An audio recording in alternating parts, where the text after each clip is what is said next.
d'être là.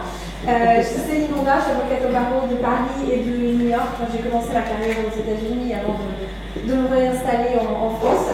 New York manque beaucoup parfois. Voilà, donc j'ai mon cabinet ici à Paris qui est tourné vers l'écosystème des startups. Et donc on accompagne les startups dans leur création, leur développement, leur croissance et jusqu'à l'international. Et c'est pour ça qu'on est là aujourd'hui. Donc on fait tous les mois des ateliers à la Creative Valley pour les résidents. Et c'est des ateliers qui sont beaucoup juridiques, mais pas que. Et aujourd'hui, on a beaucoup de chance parce qu'on reçoit mon correspondant New York-Paris qui s'appelle Olivier Attia, qui est un sérieux entrepreneur, qui a monté et revendu des entreprises avec succès, et qui accompagne aujourd'hui des startups dans leur développement à l'international et en particulier vers les États-Unis. Donc c'est ça qui va nous parler aujourd'hui. J'interviendrai uniquement si vous avez des questions juridiques. Voilà. Sinon, je vais passer gentiment et je vais laisser Olivier vous faire part de son expérience. Et puis, je vous remercie tous d'être là ce matin, d'être venus au Kremlin 17.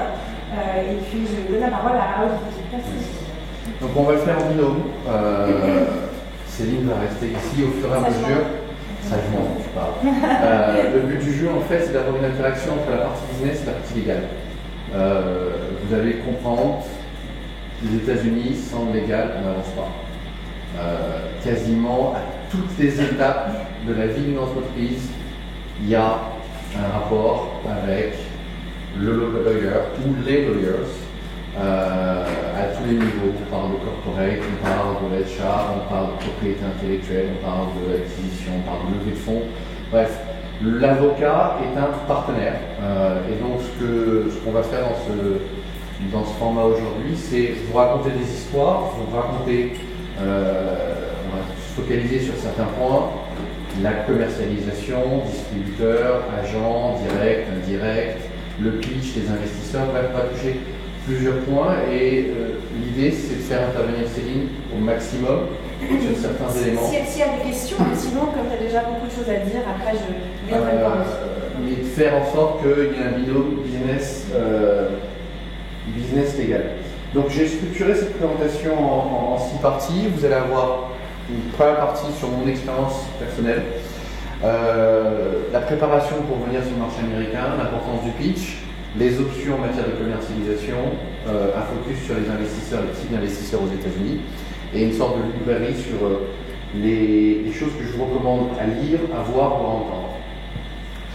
La première étape, je vais vous demander de vous présenter rapidement en suivant ce format, c'est-à-dire votre société, les revenus aujourd'hui, enfin 2015-2016, pour avoir une idée de la taille, combien vous avez levé jusqu'à présent, et ensuite vous en tant que personne, c'est-à-dire votre rôle, votre intérêt pour les États-Unis et ce que vous attendez de cette session. On va faire ça assez rapidement. On va commencer par madame. Bonjour, je viens Vous pouvez le lever. Je viens de Fanny Mosquet, qui m'a créé les contenus de réalité virtuelle. Nous avons 2 employés aujourd'hui. Nous avons, pour l'instant, on n'a pas beaucoup de revenus propres, parce qu'on crée des contenus pour le vendre à partir de l'année prochaine. Mais on fait des commandes, ça va faire de 60 frais. On a fait un peu d'argent par les commandes. Sinon, on a levé le fonds jusqu'à maintenant, je pense, à l'entour de 165. 800 frais. D'accord. Ok, merci. Société middleware, on fait aussi des applications de réalité virtuelle, mais assez différentes du Space. On est sur le milieu industriel, on est 12 personnes, pour l'année dernière on a fait aux alentours de 900 €. On ne fait pas de levée de fonds, parce qu'on n'en a pas besoin, on est sur un vieux business model où on a des clients et on a des commandes, et ça se passe à peu près correctement. Je m'occupe du dev, on est déjà présent aux États-Unis, on est présent un peu partout dans le monde. Ce que je sais pas aujourd'hui, c'est qu'on a là on lance un nouveau logiciel depuis 2 semaines et on va essayer d'agrandir le réseau des vendeurs, des agents directs et indirects, justement sur les États-Unis. D'accord. Merci. Bonjour, moi je m'appelle Victor. Donc on est une petite startup de 3 personnes qui s'appelle Travaux Club. Donc l'idée c'est de faire un site de recommandation d'artisans avec les particuliers, basé sur la confiance. Pour l'instant on n'a pas de levée de fonds. Au niveau de l'intérêt avec les US, pas spécialement pour l'instant, c'était l'idée c'était de venir découvrir les ateliers parce qu'on pense s'installer fin août ici. Et donc voilà. Donc à Paris, nous on fait des objets high-tech. On vient de sortir des écouteurs sans écouter. On commence à peine on est déjà distribué à la FNAC, Amazon, Boulanger, etc. en France et on voudrait distribuer aux États-Unis. Déjà pour les classes. Bonjour, Aurélien Berger, fondateur de Dr Home. Pas encore d'employé, on est de cofondateur. Revenu, pour l'instant pas encore de revenus. On est en phase de prototypage pour faire des tests. On recrute quelques médecins sur Paris pour faire des tests septembre-octobre. Intérêt pour les États-Unis, surtout pour les employés de France. Pareil, on a aussi des concurrents qui sont uniquement aux États-Unis, on est sur la Bonjour, Laurence Bélissin, Bélis Corner. Donc nous en fait on est un réseau de commerce collaboratif qui met en relation les commerçants et les producteurs pour faire de l'animation des ventes. Donc en pratique on met en contact par exemple un boulanger avec un égalier, un viticulteur avec un restaurateur et c'est à la fois pour la partie effectivement animation du point de vente et extension de gamme. Alors on n'a pas d'employés, on n'a pas de revenus. On est créé depuis février. On se développe pour l'instant en fonds propres. En sachant que par contre, j'ai créé en 2010 une autre société qui travaille avec l'hôtellerie et pour lequel il fournit du matériel en fait aux hôtels pour les petits déjeuners. Et bon, mon intérêt ici est notamment j'ai travaillé pendant 2 ans à l'international, notamment chez Starbucks Coffee et chez Disney. Que j'ai des demandes régulières en fait pour à la fois deux producteurs qui veulent exporter aux US et d'autres parties d'expansion. Voilà.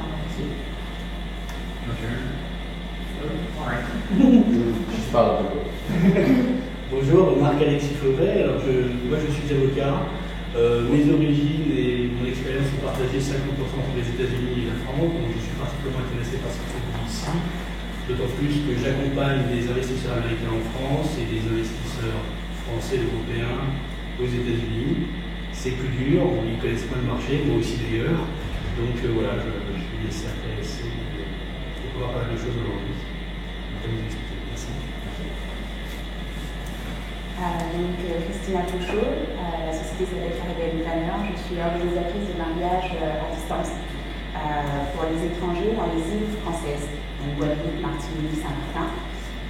Depuis tout récemment, l'année dernière, il y a une nouvelle ligne directe New York, Pointe-à-Pitre, qui a été créée. Et du coup, je suis intéressée pour pouvoir faire des mariages pour les New-Yorkais en Guadeloupe, en Martinique, dans les îles françaises. Depuis combien de temps vous êtes en activité?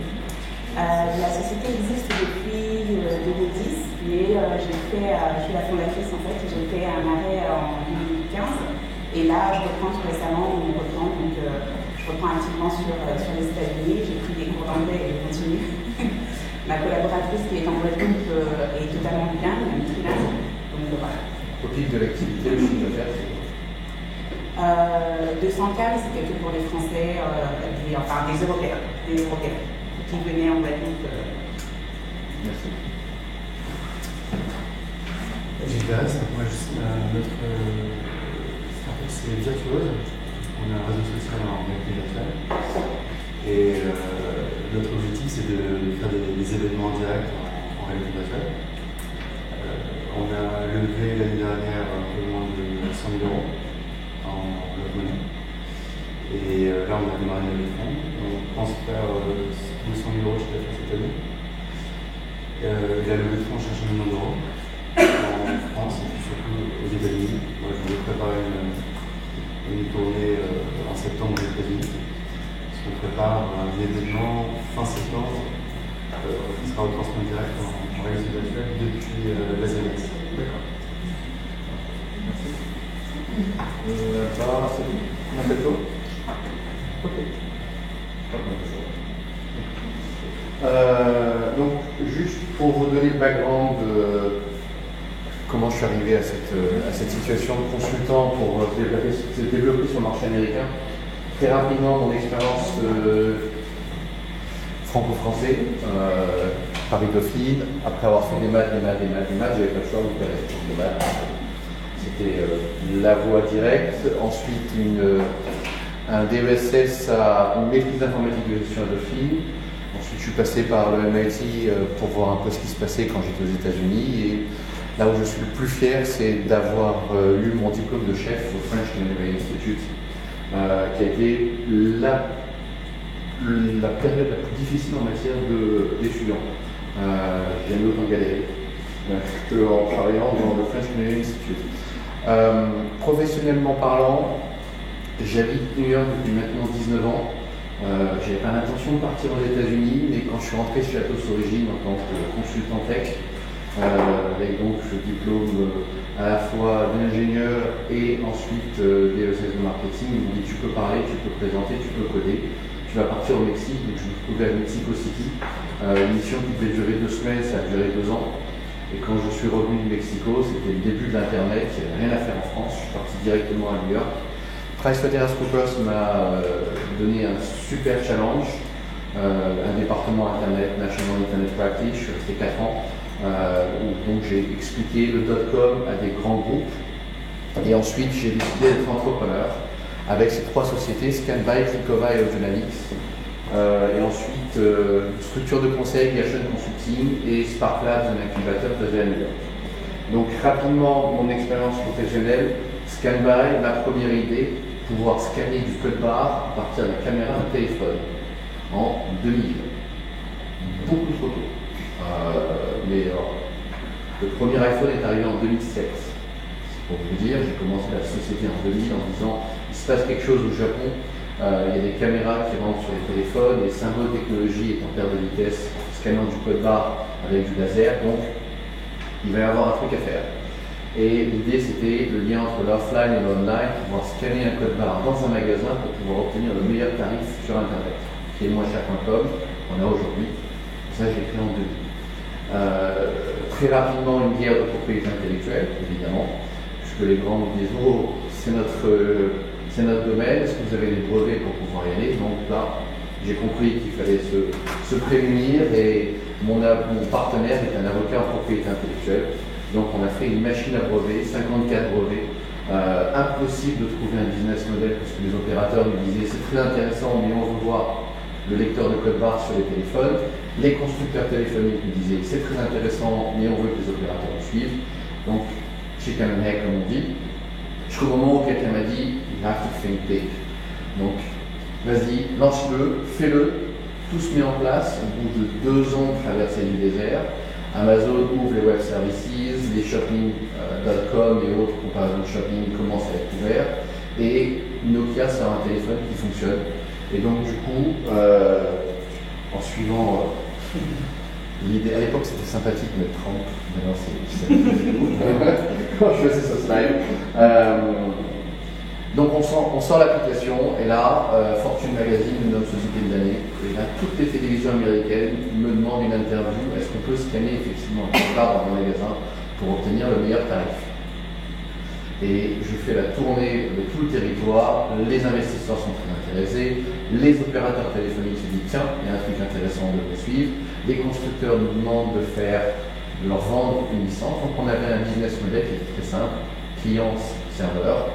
On vendait le lecteur de code barre avec la propriété intellectuelle aux constructeurs téléphoniques et on vendait la plateforme aux opérateurs. Très rapidement, les opérateurs sont venus derrière pour nous demander justement d'avoir cette plateforme complète et les intégrateurs de téléphonie mobile aussi voulaient avoir les éléments. Donc on a passé la traversée du désert, on a levé beaucoup d'argent, 12 millions de dollars, auprès de différents types de VC et business. Des business angels, des groupes de business angels, des VC pour structurer un peu ça. Donc une expérience très intéressante et en 2006, quand on m'a dit au board gentiment qu'il fallait un professional CEO, là j'étais arrivé à 6 ans et c'était ma première expérience, ma première boîte et le niveau de dilution était tel qu'il valait mieux sortir à ce moment-là, donc j'ai proposé à ce qu'on me rachète une part, c'est ce qui s'est passé à cette période. Donc une belle sortie, même si ce n'était pas la super sortie en matière d'acquisition. Ce qui était intéressant, c'est quand Google Venture est rentré au capital de la société, la valorisation commence à devenir plus importante, puisqu'il y a une Motorola derrière, la propriété intellectuelle a grandi. La compagnie continue à devenir florissante sur ce domaine du barcode scanning, grâce principalement à la propriété intellectuelle. De cette expérience, je me suis dit que c'était beaucoup trop compliqué. Mais avoir les opérateurs d'un côté, les constructeurs de l'autre, les marketeurs qui veulent intervenir, donc je vais faire un truc totalement différent. Je vais suivre le truc qu'on aime bien aux États-Unis, le KISS. Tu sais ce que ça veut dire? KISS. Keep it simple, stupid. C'est vraiment très très simple. Donc je me suis dit, je vais faire un truc très simple. C'est parti d'une idée basique. Mon père prenait des photos de mon fils avec son téléphone. Je lui dis, les photos, je ne les vois jamais. Il dit, oui, elles sont là. Elles sont dans mon téléphone. Et là, je me suis dit, ça, c'est parfait. Développer une application qui, en tâche de fond, upload le contenu d'un téléphone, photos, vidéos et contacts. Donc j'ai créé la société en 2006. Encore une fois, le premier iPhone est arrivé en 2007. iCloud, je faisais un iCloud en fait. iCloud est arrivé en 2009. Donc j'ai créé un iCloud pour Java, Symbian et Windows en 2006. On l'a lancé au bout de 6 mois, on avait tous les éléments. Et en plus, c'était dans la mouvance de ce solo mot. Pour ça, je vous montre un truc intéressant.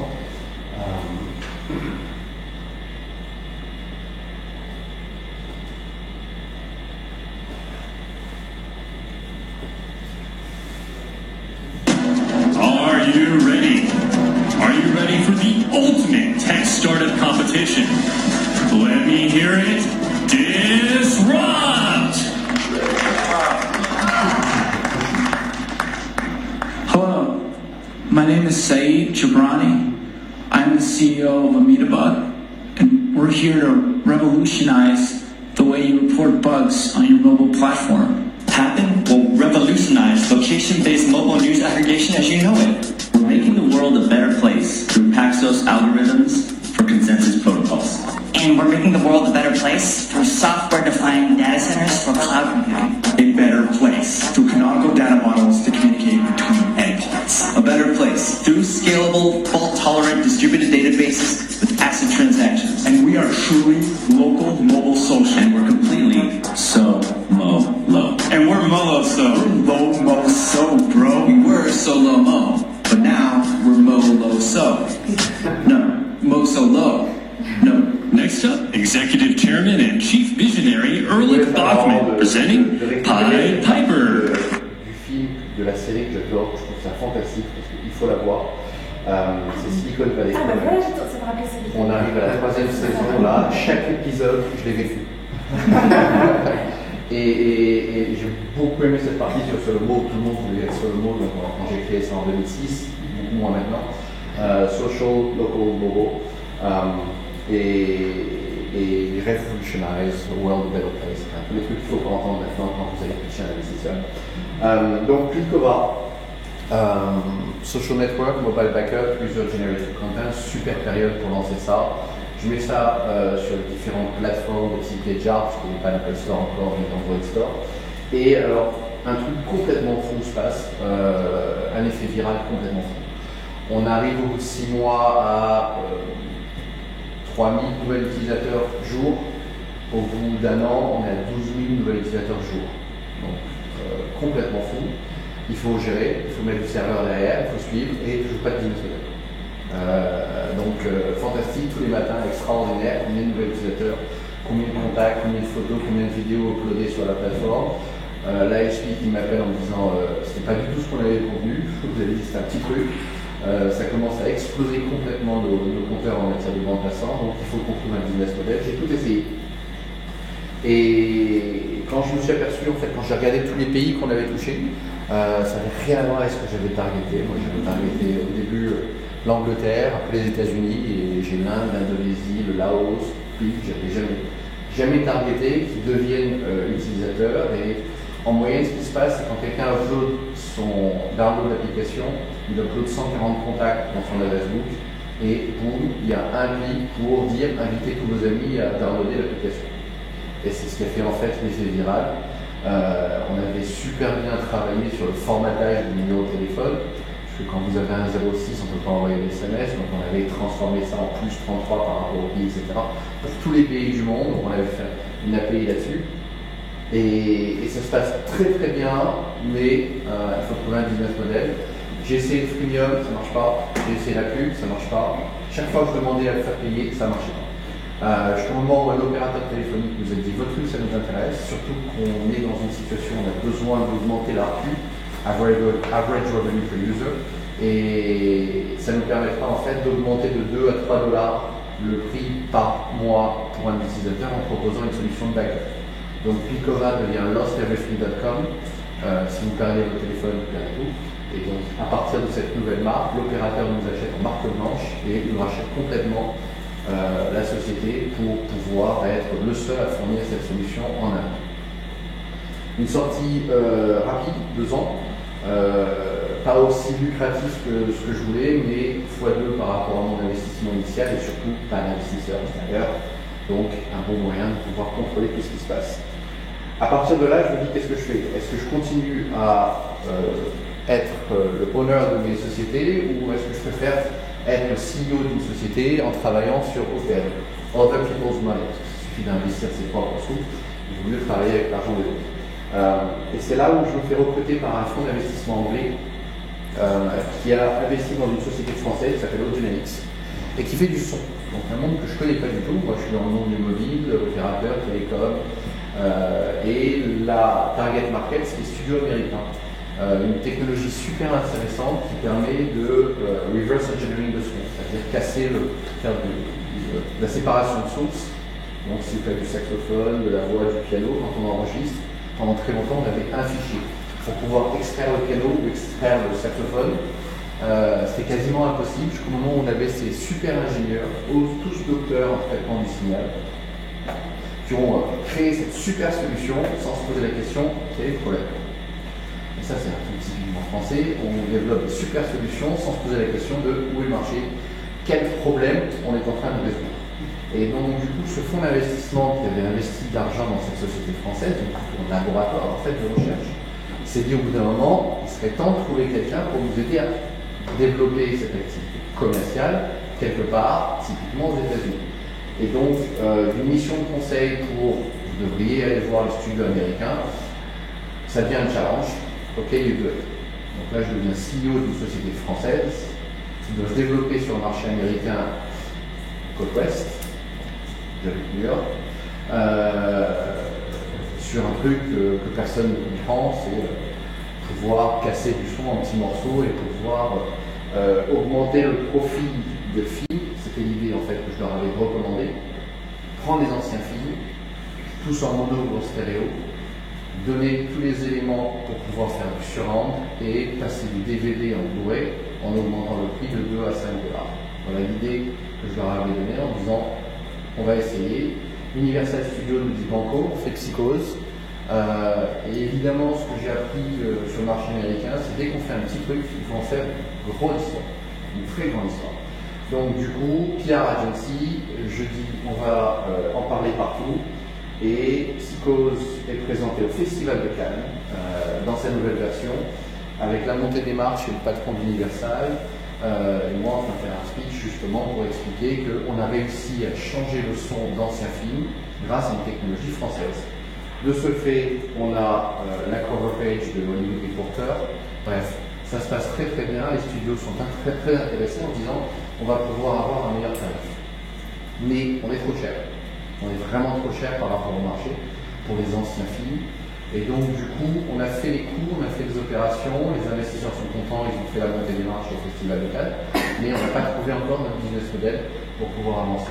On a un coup de chance assez rapidement. Je ne sais pas si vous vous souvenez, on est en 2010 et il se passe que le problème des Vuvuzela. Et donc Vuvuzela, ça veut dire enlever un son qu'on ne veut pas entendre pendant la Coupe du Monde. Mon équipe me dit on peut le faire. On le fait en 2 heures. En 4 heures, j'appelle TF1, j'étais en France à ce moment-là, TF1 et Canal+, et TF1 répond pas. Canal répond tout de suite en me disant on veut l'exclusivité mondiale. Très très très cher. Pas grave. Donc du coup, on leur vend la technologie qu'on intègre, aucune idée comment on pouvait l'intégrer en live, parce que nous faisait du post-production. Donc on l'a fait en live, ça a très très bien marché, une histoire fantastique, on n'a pas dormi pendant une semaine. Et on a été interviewé, j'ai été interviewé dans le monde entier pour cette technologie qui nous permettait de enlever les vuvuzelas pendant la World Cup. Donc super, on a fait un coup, on a fait des opérations au début, on commence à faire du chiffre avec les studios, mais on n'a pas le run rate, on n'a pas le business récurrent. Et là, un truc typique, des pivots, on doit faire un pivot, on doit essayer un truc typiquement américain, on essaye, on envoie la base, ça revient parce que ça passe pas. Donc on a essayé différentes solutions, toujours avec la même technologie, jusqu'au moment où un client nous dit, nous on a un problème. Est-ce que vous pouvez enlever les 3 minutes de musique qu'on a dans un épisode de Beverly Hills 90210 parce qu'on ne veut pas repayer les droits de cet épisode, de la musique dans cet épisode. Bon, CZS, on ne va pas dire non. On facture ça à $800 la minute, il y a 3 minutes, ça fait $2400, on ne va pas être très loin avec ça. Vous avez fait l'épisode 121, on a besoin de faire toute la saison en espagnol, c'est la saison 6, parce qu'on a exactement le même problème dans tous les épisodes. Et la saison 7, ça va être en italien. Et la saison 8, ça va être en allemand. Vous en avez combien comme ça? On a 12 saisons, 14 langues, à $800 la minute, ça va très très très vite. Ça s'appelle Musique Dissociation. On a créé ce service donc à peu près en 3 mois. On prend un TV show, on enlève la musique, on la remet avec quelque chose sans droit ou très faible, qui leur permet de revendre en digital. Il n'avait pas prévu en fait à l'époque quand ils avaient fait ces séries dans les années 80 qu'il fallait licencier les droits sur plus que 5 ans. Et donc du coup toutes ces séries américaines qu'on avait vues, les Starsky Hutch, Melrose Place, etc., on les a jamais vues en digital à cause des problèmes de droits musicaux. Audionaut, c'est la seule société à pouvoir enlever ces musiques, les remplacer, et on fait une machine de guerre là-dessus. On décolle le chiffre d'affaires, c'est devient hallucinant. Et ce qui est très bien avec Hollywood, c'est que ce sont des moutons paniers, c'est-à-dire quand il y en a un qui prend, tous les autres vont suivre. Donc la personne de CBS va présenter celui qui faisait la même chose chez Fox, celui qui faisait la même chose chez Disney, pour leur dire, ils ont la solution, vous devriez travailler avec eux. Donc on est rentré chez tous les studios, sauf un, Sony, qu'on n'a pas réussi, qu'on n'a jamais réussi à avoir, même si on a fait des opérations avec eux, mais logique dissociation, on n'a pas réussi à l'avoir. Très belle opération, je suis resté quand même 4 ans à la tête de cette société. J'ai passé donc de 40 quand je suis intervenu à 8, et on est monté jusqu'à 30. On a fait un très très bon chiffre d'affaires, j'aimerais bien vous communiquer, mais je ne peux pas. On est plusieurs millions de dollars. Et j'ai essayé de racheter la société en fait, au fonds d'investissement qui m'avait recruté à l'époque. Et ce management buyout n'a pas fonctionné, donc on s'est mis d'accord sur une clause de sortie qui était fort intéressante et qui permettait de pouvoir dire vous continuez votre aventure tout seul, moi je vais vendre la technologie aux autres. Ce que j'ai appris de ces expériences, il y a des choses qu'on sait, il y a des choses qu'on sait qu'on ne sait pas. Il y a tout ce qu'on ne sait pas, ce qu'on sait. Et là, c'est là où il faut demander de l'aide. J'avais l'habitude de dire oui, je sais. Ou non, les erreurs, c'est pour les autres, ça ne va pas être pour moi. Les erreurs pour les fans New York coûtent très très cher. J'ai beaucoup aimé ce startup mistake d'un investisseur qui s'appelle Paul Graham, très connu dans la vallée, qui a listé les 18 erreurs et j'ai mis en gras et en souligné celles que j'ai faites. Dans ma carrière, ce qui m'a permis justement d'apprendre, comme on dit, the hard way, avec des litigations, avec des soucis en long. On peut apprendre sur le tas. Et donc, du coup, quand je suis revenu en France pour chercher une 4e société, parce qu'on a une très bonne technologie en France, je me suis dit, je vais reprendre une autre société avec une forte IP, avec des laboratoires ou quelque chose derrière, et la faire venir sur le marché américain. Et c'est là où on m'a dit, non, nous on a besoin d'aide. On a vraiment besoin d'aide, on a besoin de quelqu'un comme toi qui est déjà sur le terrain, qui a déjà beaucoup appris. Aide-nous à aller venir sur le marché américain. Donc, j'ai lancé cette structure de conseil, Gershon Consulting, pour justement aider les sociétés matures à venir sur le marché américain. Ce qu'il faut comprendre, c'est qu'ils ne vous attendent pas là. La première chose que j'ai compris très rapidement, c'est que pour passer le cap du $1er million de chiffre d'affaires, c'est pas simple. J'étais très étonné quand j'ai vu ces chiffres. 96% des sociétés américaines ne dépassent pas le $1er million de chiffre d'affaires et ont moins de FTE, full-time employees, ont moins de 10 employés. C'est quand même assez incroyable. Quand on voit toutes les histoires qu'on entend, les startups qui lèvent des sous, etc. Oui, il y a beaucoup de levées de fonds. Maintenant, combien passe ce cap? C'est 4% seulement. Il y en a plein de sociétés, vous n'êtes pas attendu. Ce qu'il faut comprendre, c'est que pour y aller, surtout quand on est français, surtout quand on est étranger, c'est qu'il faut se préparer. Je le dis très très souvent à toutes les conférences, il y a un énorme travail de préparation. Pourquoi? Parce que vous devez convaincre vos investisseurs que le marché américain est un marché intéressant. Vous devez convaincre votre management que c'est un marché intéressant, mais surtout, vous devez être prêt pour travailler avec vos partenaires, les futurs partenaires, les agents, les distributeurs, ceux qui vont gérer votre réseau indirect, ou même des clients.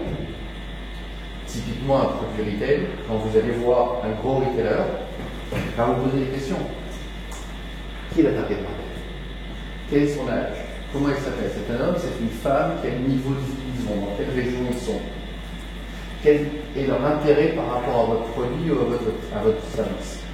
Donc très très rapidement, je me suis aperçu en fait que l'étude de marché était clé et que la plupart des entreprises que je rencontrais, les CEO français que je rencontrais, on était là aux États-Unis, on a fait un trade show avec une Coface Assurance Prospection, premier pas, 30 000 €. On est revenu, on a eu 400 cartes de visite, on a un marché énorme et on n'a pas de concurrents. Ça commence très mal. S'il n'y a pas de concurrent déjà, c'est pas un bon signe. C'est mieux quand il y a un environnement concurrentiel. Ça veut dire que le marché est déjà évangélisé. Parce que le coût d'évangélisation sur un nouveau produit ou un nouveau service est monstrueux. Je l'ai vécu avec Scanba, je peux vous dire, c'est des fortunes. Ensuite, rêvez pas, la plupart du temps, il y a toujours des concurrents. Et quand on fait des études de marché, quand on nous dit qu'il n'y a pas de concurrence, on les trouve tout le temps. On trouve un environnement concurrentiel, on sait comment les mettre dans la matrice concurrentielle, on arrive à avoir des éléments de prix, de service, pour voir la différence entre ce qu'on peut apporter et ce qui est déjà offert. Et là, c'est un deuxième extrait que j'aime beaucoup utiliser d'une série américaine qui s'appelle The Profit. Et j'aime beaucoup cet extrait parce que Marcus. Sure. To sell these boards for less and still maintain a healthy margin, we need to make them for less. And in order to do that, I need to understand what every component that goes into this board actually costs, Mike. So it essentially starts out as this. What is the right price point that this product should really sell at to get true velocity? I hate to say it, but probably $200. $199? That's what I was thinking, $199. Okay. Wow. New companies make this mistake. Instead of pricing the product into the market or right underneath the market to take market share from the competitors, they look at their costs and then they price it out here and then they wonder why they don't get any volume. So we did. What Mike does is he takes all of the costs of manufacturing and then he determines what he wants his margin to be and he marks it up from there. That's called cost plus marketing. You want to price your product at a market minus strategy. And market minus means that you understand who your competition is and what the product is, and you price the product below the market. If you believe that the right retail price is $199 and you need to have a margin of, call it 50%, your cost has to be $100. What about the wheels? At $27.92, if you give them a $50,000 order, what would this number drop to? 40%. What could you possibly get your raw wood down to? Let's say 25% discount. So you can get $2.50 out. The sealer grip. 25, 30%. The trucks. This could go from 26.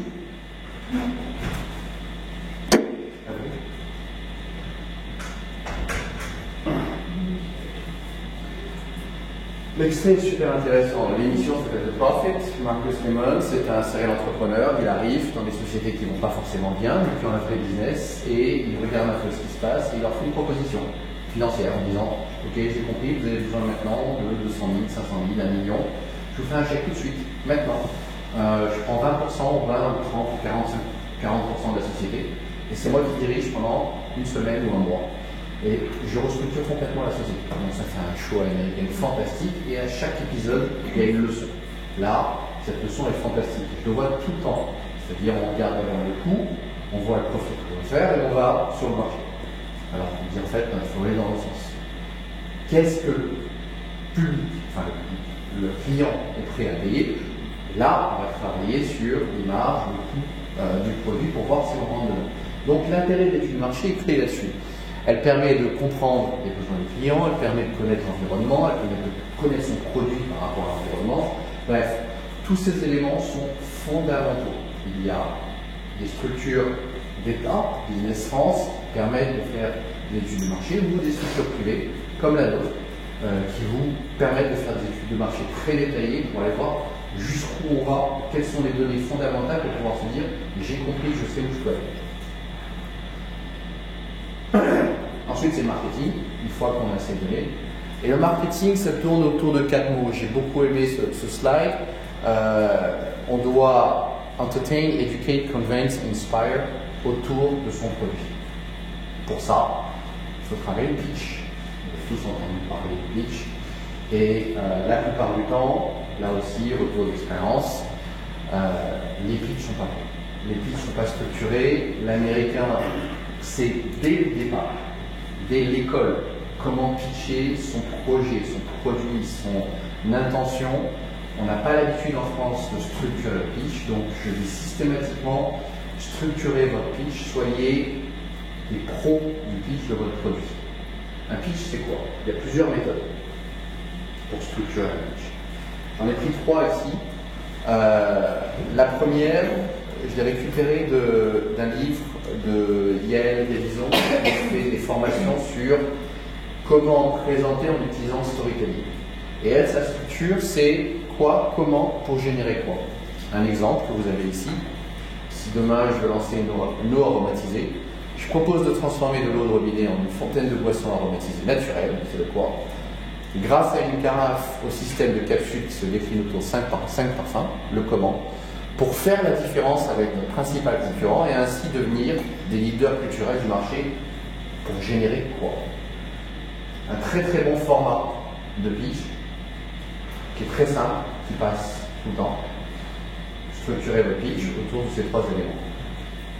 Il y en a un deuxième que j'aime beaucoup aussi, que j'ai utilisé très fréquemment et qu'on retrouve dans le livre de Brian Cohen, qui est un business angel très très connu à New York, qui est un des directeurs du New York Business Angel. Lui, c'est You know how, when, avec un exemple qui est, si demain, disons que je suis l'inventeur du remote control, you know how when you're watching TV from your easy chair, you need to get up to change the channel or the volume?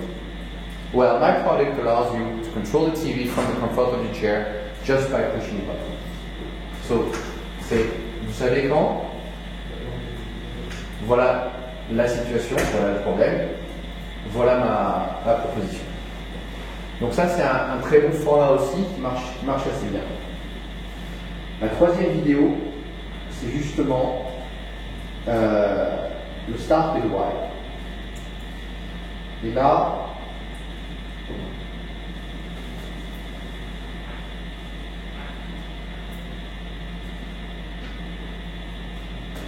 all I did was codify it. And it's probably the world's simplest idea. I call it the golden circle.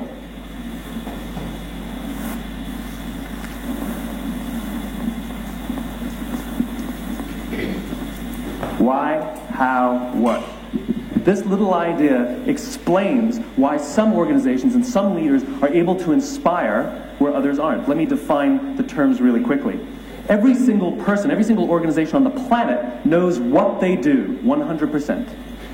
Some know how they do it, whether you call it your differentiating value proposition or your proprietary process or your USP. But very, very few people or organizations know why they do what they do. And by why, I don't mean to make a profit.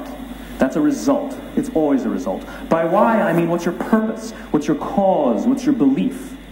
Why does your organization exist? Well, as a result, the way we think, the way we act, the way we communicate is from the outside in. It's obvious. We go from the clearest thing to the fuzziest thing.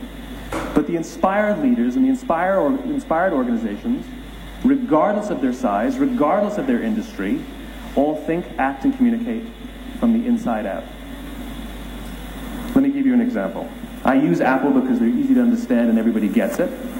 If Apple were like everyone else, a marketing message from them might sound like this. We make great computers. They're beautifully designed, simple to use, and user-friendly. Want to buy one? Meh. And that's how most of us communicate. That's how most marketing is done, that's how most sales is done, and that's how most of us communicate interpersonally. We say what we do, we say how we're different or how we're better, and we expect some sort of behavior, a purchase, a vote, something like that. Here's our new law firm. We have the best lawyers with the biggest clients. We have, we always perform for our clients, do business with us. Here's our new car. It gets great gas mileage. It has, leather seats. Buy our car. But it's uninspiring. Here's how Apple actually communicates. Everything we do, we believe in challenging the status quo. We believe in thinking differently. The way we challenge the status quo is by making our products beautifully designed, simple to use, and user-friendly. We just happen to make great computers. Want to buy one? Totally different, right? You're ready to buy a computer from me. All I did was reverse the order of the information. People don't buy what you do, people buy why you do it. People don't buy what you do, they buy why you do it. This explains why every single person in this room is perfectly comfortable buying a computer from Apple. But we're also perfectly comfortable buying an MP3 player from Apple, or a phone from Apple, or a DVR from Apple. Je vous invite à voir cette présentation complète sur le site internet de TED. Et de lire son livre, Simon Sinek, est juste incroyable. Tout le why est écrit dans son livre, et le livre s'appelle Start with Why, d'ailleurs. Et c'est très intéressant de voir la différence par rapport à la réaction d'un investisseur quand vous commencez par le why. Ce que vous allez faire, peut-être c'est très intéressant, le how, le what. Le what, c'est évident. Maintenant, le why, c'est ce qui va faire le driver de votre société. Et donc ce qui est intéressant, c'est de créer son pitch autour du why, plutôt qu'autour du how ou du what. Donc une fois que vous avez le pitch, une fois que vous avez l'étude de marché des éléments, une fois que vous avez le pitch, maintenant, ça y est, il faut y aller. Et là, on rentre dans le vif du sujet. On y va comment? Direct ou indirect? Personnellement, j'ai essayé les deux. Je me suis aperçu en fait que la plupart du temps, il faut commencer direct. The voice of the customer. Écoutez le client final. Même si vous faites du B2B2C, allez voir le site. Ou allez voir le B2B à la fin, pour écouter sa réaction. On parle aujourd'hui, on parlait il y a quelques années, de minimum viable product ou de product market fit. Vous ne pouvez pas avoir le product market fit si vous n'écoutez pas ce que dit le client par rapport à votre produit. Donc c'est très bien d'avoir des agents, des distributeurs, c'est-à-dire je vais mettre en place un réseau de distribution avec différentes sociétés, différentes étapes. Si vous n'avez pas l'information finale sur la qualité, le résultat, l'intérêt que vous apportez au marché, vous ne pouvez pas grandir, vous ne pouvez pas améliorer, vous ne pouvez pas le rendre plus fit. Product market fit, c'est très important et justement être en phase avec le marché. Donc, on a ces deux options, c'est direct production customer ou alors production dealer et customer. Par expérience, il est plus intéressant de commencer en direct pour comprendre ce qui se passe, jusqu'au moment où vous avez une bonne compréhension de l'écosystème. Et très rapidement, vous allez rencontrer les acteurs, ceux qui sont au milieu, ceux qui ont les relations avec les clients, que ce soit B2C ou B2B, principalement B2B, et qui connaissent les attentes des clients. Il est très très intéressant une fois qu'on a passé cette phase directe, typiquement 18-24 mois, de passer à l'étape indirecte ensuite et de commencer à avoir un réseau de distribution indirect.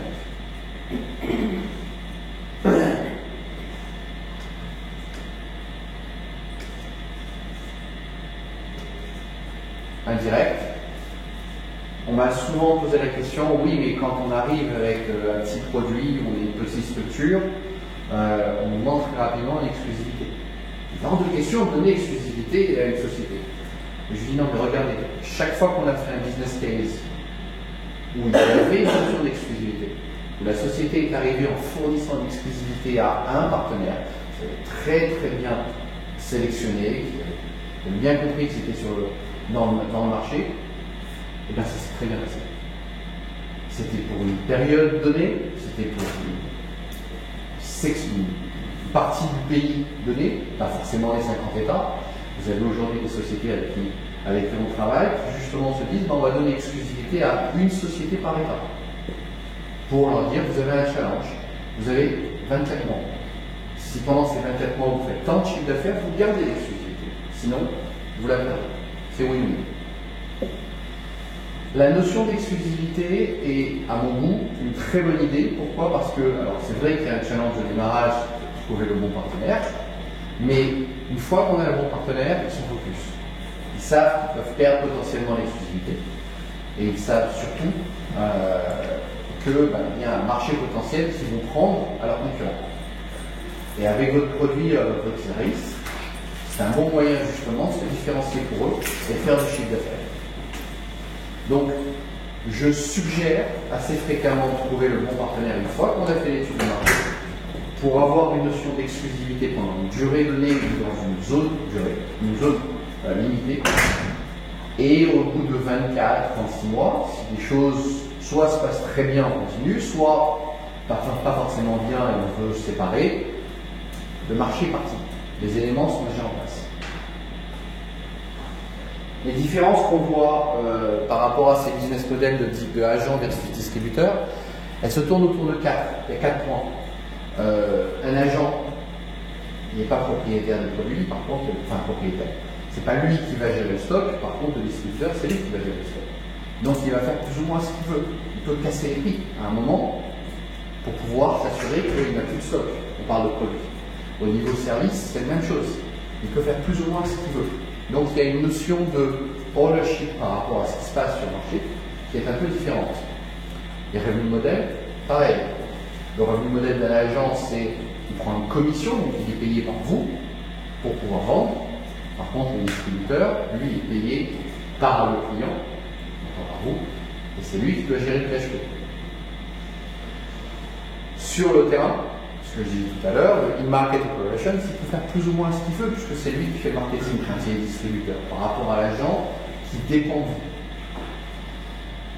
Et ensuite, la notion de cannibalisation est quand même assez intéressante à prendre en compte, c'est-à-dire qu'un agent, techniquement, la plupart du temps, il est plus ou moins monoproduit, c'est assez rare qu'il prenne plusieurs produits. Par contre, un distributeur, il va avoir différents providers, et donc du coup, de ce fait, il ne va pas forcément focaliser sur votre produit ou votre service.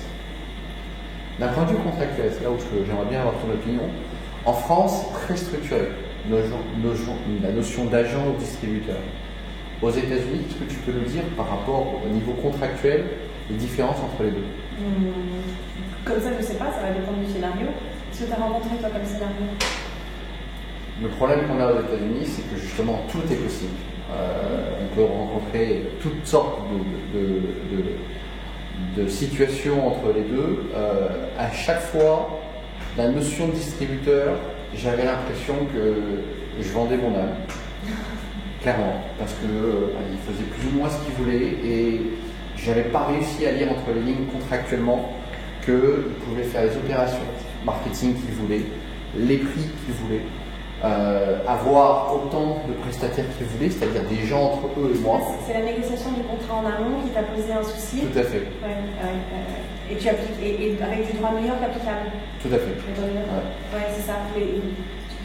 C'est la difficulté de la négociation contractuelle aux États-Unis versus la négociation contractuelle en France de façon générale.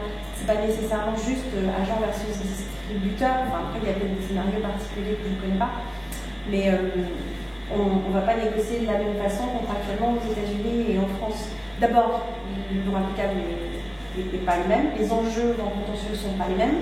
Donc, ils vont protéger leurs responsabilités, ils vont se donner une marge de manœuvre pour ne pas avoir à engager leur responsabilité en cas de conflit. Si tu tu veux. D'accord. Donc je sais pas exactement quels sont les scénarios que tu as rencontrés. Toutes sortes de scénarios, j'ai pas de points en particulier là. Qui ont atterri sur des précontentieux. Oui, il y a eu du contentieux assez fréquemment en matière de distributeur, très rarement en matière d'agent. L'agent, quelque part, un sentiment de contrôle, un sentiment de on fait le marketing, voilà les clients à les targeter, vous les avez, vous les connaissez, vous êtes dans le réseau, c'est votre écosystème, allez-y, développez-vous. Distributeur, de temps en temps, on reçoit les commandes. C'est la jamais réussi à imposer des contrats français aux États-Unis de revente pour les distributeurs. J'ai pas essayé. C'est là où je veux en venir, je trouve que c'est une excellente question. C'est que moi, quand je négocie des contrats cross-border, là, je dois le faire justement pour un gros groupe de presse. Et en fait, effectivement, j'essaie toujours. Parfois, ça ne réussit pas, mais j'essaie toujours de changer la loi applicable. La première étape, c'est d'essayer de ne pas faire appliquer un droit US si on peut l'éviter. C'est la première étape. Il n'y a jamais un intérêt à appliquer, pour moi, ayant fait des contentieux américains, à appliquer le droit US si on arrive à renverser la vapeur et appliquer le droit français. Parce que l'application du contrat sera plus simple, l'enjeu en cas de contentieux sera. Combien de fois ça arrive? Combien de fois dans ta carrière tu as réussi à faire imposer la juridiction française? Ça dépend complètement du scénario et des acteurs. Et je vais dire, il y a des acteurs qui ont une certaine taille, juste on va se poser un nom, on ne pourra pas faire autrement parce que si on dit que ça ne se fait pas, donc on n'a pas le choix. On peut aussi, dans certains scénarios, trouver un juste milieu, c'est-à-dire que ce sera ni le droit new-yorkais, ni le droit français, mais par exemple, disons un siège en Irlande ou en Angleterre, on va réussir à se rapprocher de ces juridictions-là. On va éviter d'aller aux États-Unis quand même en termes de juridiction. C'est possible, ça dépend du scénario. Voilà. Si on ne peut pas éviter le droit US, on le sait, et ça veut dire qu'on va jouer avec le contrat sur le droit US, ça sera généralement juste en termes de taille, ils sont 3 à 4 fois plus lourds que l'équivalent du droit français. En termes de détail aussi, les Français coupent les cheveux en 4 et les Américains en 50, quoi. Donc, le droit US a tendance à avoir un côté chauvin aussi, en général. On voit sur SNCF qui essaie de travailler là-bas, qui a repayé des amendes, le fait que le fisc là-bas est capable de retrouver n'importe qui partout dans le monde, c'est tout ce que j'en ai vu moi, c'est généralement tout sur le sol américain et nous, tout va l'expert pour là. Non, mais je pense qu'on fonctionne comme ça en France aussi. En France, dès que l'administration peut rattacher quelque chose à la France, ils le font aussi. Hein. Mais après, l'application, là, dans le cas qu'évoque Olivier, c'est un scénario où toute la commercialisation, elle a lieu aux US, toute la vente a lieu aux US. Donc en fait, il n'y a pas tellement d'éléments d'extranéité. En réalité, toute la relation, elle se fait aux États-Unis. Donc c'est vrai que c'est difficile dans ces cas-là de défendre l'application du droit français, puisque toute la prestation, elle se fait aux US. La juridiction est un vrai problème. Quand on est petit, la plupart du temps, on vient sur le marché américain, on est en face de gros distributeurs ou d'agents ou partenaires. On n'a pas forcément de poids pour pouvoir dire je veux que ce soit une juridiction. Une grosse tendance, c'est la médiation ou l'arbitrage. Voilà. Oui. Alors, la médiation ou l'arbitrage. Donc ça, c'est en cas de conflit. Qu'est-ce qui se passe? Donc le premier point, c'est il y a une grande chance que vous n'ayez pas le choix. C'est la juridiction que vous avez. Grande chance. Par expérience, j'ai rarement pu faire en sorte que ce soit une juridiction française. Parce qu'à la finale, de toutes les manières, il va y avoir une filiale américaine et qu'il va y avoir un avocat américain qui va s'occuper de vos contrats et que la plupart du temps, on voit mal des partenaires se dire je vais envoyer une invoice en France, je préfère avoir un tax ID, c'est-à-dire un équivalent du numéro sirène, aux États-Unis. Donc la juridiction est un vrai débat. Alors, maintenant, il y a ce deuxième point. C'est ton expérience, justement, une fois qu'on a passé la juridiction, quels sont les points, justement, où tu t'aperçois contractuellement, on va parler des conflits. Ouais. Il y a une grosse différence en termes contractuels. Tu peux les voir en soft ou d'un point de vue juridique. D'un point de vue soft, en matière de négociation, on ne négocie pas de la même façon. D'accord? Donc on pourrait en parler longuement, mais les Américains ne négocient pas comme les Français. Donc c'est aussi un exercice. Ils sont très straightforward. Moi je trouve ça plus facile qu'avec les Français, c'est juste mon point de vue. C'est peut-être parce que j'ai commencé ma carrière là-bas, mais moi j'aime bien négocier avec les Américains parce que je trouve qu'ils sont très clairs. Après, ils ont tendance plus longtemps sur des grosses sociétés, des grosses entités. On va mettre des groupes de travail en place. J'ai un gros contrat de négocier, des groupes de travail en place, juste pour chaque annexe du contrat, juste pour vous donner une idée. Donc ça, il faut déjà s'habituer à la façon de travailler. Et ensuite, d'un point de vue contractuel, les grosses différences, dans mon expérience, sur les contrats commerciaux, c'est les clauses suivantes. C'est tout ce qui est responsabilité, clause de responsabilité, c'est énorme. Pénalité, peut-être faire l'expérience liabilities, ce qu'on appelle warranties ou liabilities, et tout ça, ça amène aux clauses de résiliation aussi. Donc les grosses difficultés, on va pas appeler ça des difficultés. Les gros challenges dans la négociation, pour moi, c'est exclusivité, non-exclusivité, quel type de responsabilité, est-ce que la personne qui va travailler pour vous, l'entité qui va travailler, ou quand vous allez réaliser une prestation, qui est-ce qui a une obligation de moyens ou de résultats, et cette notion-là tout au long du contrat, elle est extrêmement importante. Et elle se traduit en droit américain un peu différemment du droit français. On a des degrés, on a des variations. Est-ce qu'on a une juste obligation de moyens? C'est une obligation de faire ses meilleurs efforts? Est-ce qu'on a une obligation de proposer un produit qui va arriver à un certain résultat, par exemple? Ou est-ce qu'on a une obligation juste d'accomplir tel objectif? On va vendre tel produit, ce produit doit avoir tel résultat sur tel système, tel outil. Et tout ça, ça paraît un petit peu vague aujourd'hui, mais c'est extrêmement important parce que dans la responsabilité que vous allez avoir derrière, c'est complètement clé. Dans les responsabilités, il faut faire très attention, il y a des grosses différences du droit US et du droit français. En droit US, on a tendance contractuellement à avoir beaucoup de pages pour dire quelle va être la responsabilité de chacun dans tel ou tel scénario. Je ne sais pas si vous avez l'expérience de ça. Direct or indirect damages. En droit français, on a un peu moins de marge de manœuvre parce que de toute façon, les tribunaux, peu importe ce que vous écrivez dans le contrat, les tribunaux français vont dire moi, je me fiche un petit peu de ce que dit votre contrat, de toute façon, moi j'estime que vous ne pouvez pas vous dégager de la responsabilité. Vous ne pouvez pas mettre dans un contrat, si jamais je tue quelqu'un mais je n'ai pas fait exprès, je ne suis pas responsable. En français, ça ne marche pas. Je schématise.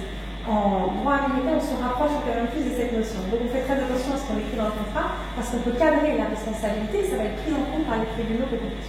C'est pour cette raison que les contrats français sont détaillés, mais les contrats américains encore plus. On peut mettre aussi des niveaux de responsabilité. Quel est notre niveau global de responsabilité sur le contrat? Et les résiliations sont aussi très importantes. Faites très attention aux modalités de résiliation. J'ai eu des difficultés avec ça, soit pour résilier avec un prestataire, soit pour te résilier ta prestation. Moi, ça fait. Ouais, moi, la moitié des contentieux que j'ai au cabinet, c'est des problèmes comme ça, de résiliation. Bon, après, il y a les conflits entre sociétés, mais on va un autre problème. Les soucis de résiliation sont extrêmement fréquents. Donc quand on signe un contrat, c'est un peu quand on a un contrat de mariage, on oublie qu'à un moment donné, il faut aussi envisager de dire, dans tel et tel scénario, qu'est-ce qu'on va envisager pour continuer la relation, ou décider de la continuation, ou alors décider de l'arrêter. D'accord? Et ça, quand vous négociez un contrat cross-border, c'est d'autant plus compliqué par le fait que vous avez un petit peu moins maîtrisé les choses. Ça vous parle ou pas? Je ne sais pas si vous avez déjà l'occasion d'avoir ce type de difficulté, pas du tout. Un contrat américain, c'est surtout un contrat de divorce. C'est pas un contrat de mariage. Il faut être clair. J'aime bien que tu aies. La plupart des clauses, c'est en cas où ça se passe bien. Ça se passe pas bien. C'est bien, tu as passé la barre, tu fais bien de le dire, c'est vrai, tu as raison. Et donc, du coup, assez fréquemment, il y a des conflits. Et là, ce qu'a dit très justement l'avocate ici, qui dit finalement, qu'est-ce qu'on fait? Qu'est-ce qu'on fait quand on n'est pas d'accord?